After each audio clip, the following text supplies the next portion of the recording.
Makita Nut Gun. Seen this first, I thought it's got a wee bit of damage. Busted contacts. Note says, the uncle ran over it with his 13-ton digger. Please put this on TikTok. Well, I shall oblige. 13-ton digger. That's actually not a lot of damage, to be quite honest. But obviously it's going to be totally crushed inside and seized. That can be fixed. That can be replaced. This is actually free.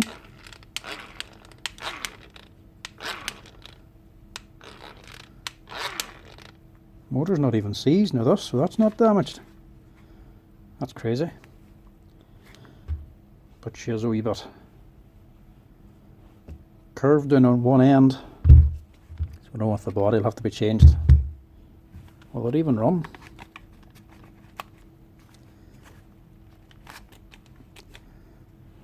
Oh, we got lights.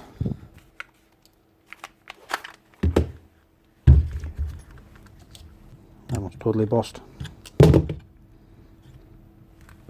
Battery has to go on the whole way for it to actually engage.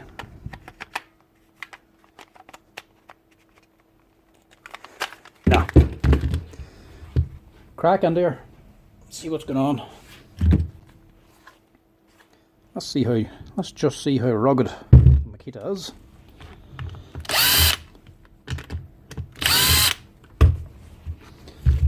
Now, on the matter, I'll just point out the reason why I prefer these over the Milwaukee. Milwaukee has the advantage on power. These have the advantage on longevity. Milwaukee battery contacts burn out, and if they burn out, that's it. You have to replace the whole motor to change this piece. And Makita, you can replace the retainer on its own. Plus the fact these battery contacts will never burn out. They're mounted on a separate housing. So this is mounted on wee rubber bushings. So there's plenty of play. So the battery doesn't take the vibrations, so this just moves around with the impact. Top of that, steel plates. Wee rubber bushings to keep the battery in place over the back of there. That's to stop the batteries wearing out the plastic housing. Then we steel plates. You do a great job. But will this thing run?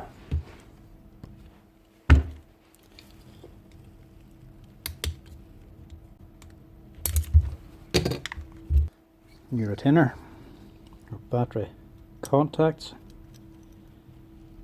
Cheap and cheerful to buy.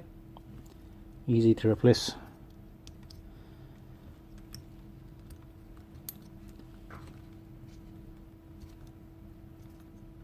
Does it work? No. So there's something else.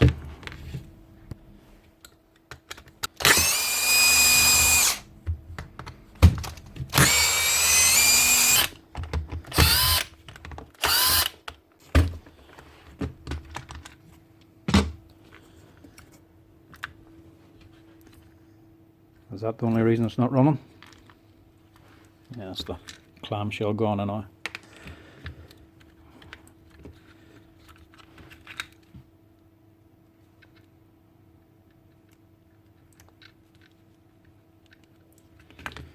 Try that again. And as well, these Makita's changeable switch. If the switch does wear out, you can just swap it out. This is a brushless motor, and it's the clamshell that squares it up.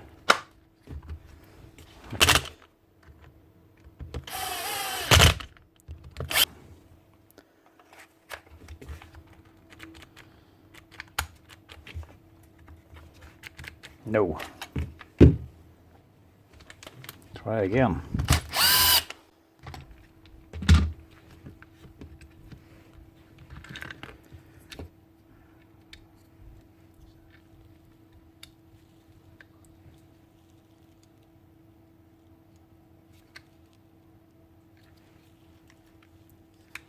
Here we go. Busted wires. And they are very small wires. That's will be tricky.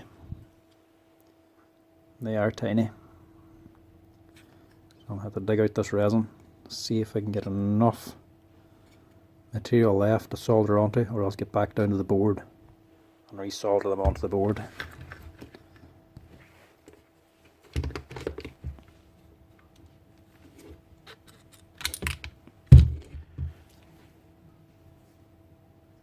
Everything else looks quite good. Surprising for a 13-ton digger going over it. That is as good as I'm going to get.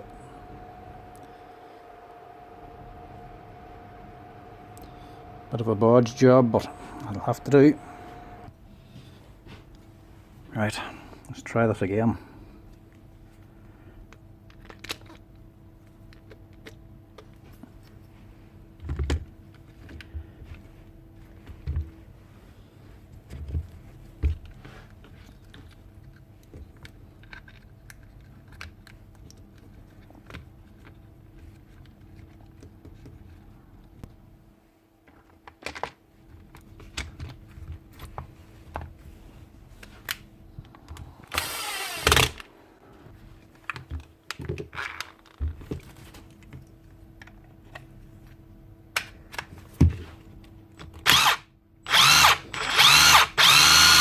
Sweet. See if we can get a new casing for this now that we know it works.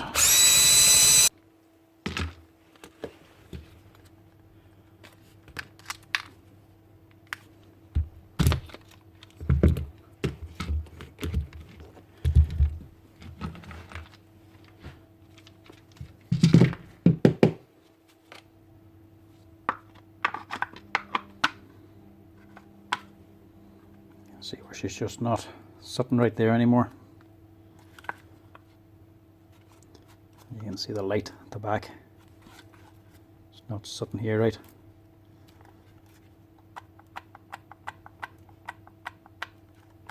That has to be exact, otherwise it doesn't clamp the housing square to the back bearing. So that's scrap. Luckily I do have a new one. As for the head of this, you can see where she's taking the brunt. So that should be her. Hopefully get her up and running.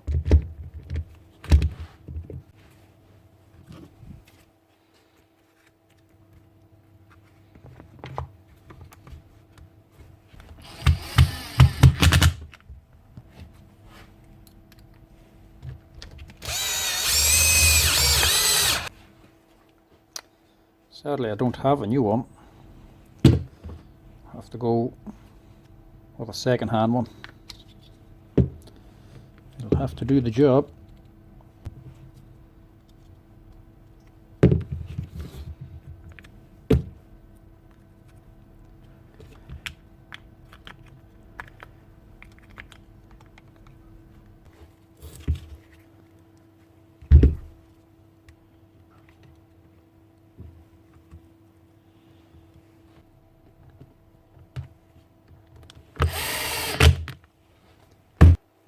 On Makita Nut Gun, after surviving a 13-ton digger.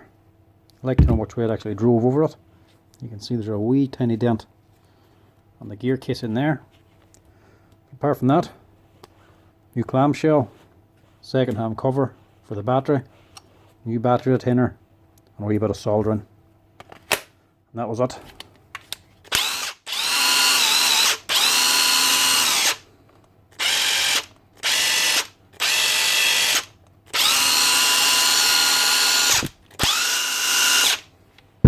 Sweet.